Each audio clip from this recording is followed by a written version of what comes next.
But I do want you to think about this. The Ministry of Truth. I think this is where the president, Donald Trump, needs to spend a fair amount of time today.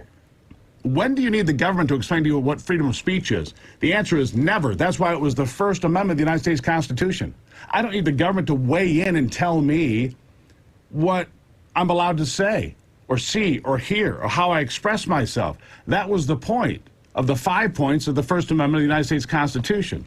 And of course, we all remember the Ministry of Truth, George Orwell's novel, 1984, and the Biden administration just opening up one of their own now. And the Disinformation Governance Board, it's more like the government's Disinformation Board. They've just got the words transposed a little bit. It's the government's Disinformation Board aimed at you.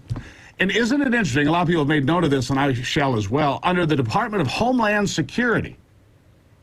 That is a law enforcement agency with a remarkable amount of armed officers. The Department of Homeland Security is going to be in charge of disinformation? I mean, how frightening is that? What's true, what's not? I mean, that is something that is, that shakes me to my core. And I've had these conversations with Democrat friends of mine over the last few years. One in particular, he said, Gruber, you're out of your mind. This idea that the First Amendment is under attack is just, it's nonsense. Well, war is peace, freedom is slavery, ignorance is strength. Those seem to be the slogans coming out of the left, powered, of course, by their handmaidens that carry their water at MSNBC and Chicken Noodle News and all the rest, right? I mean, they do.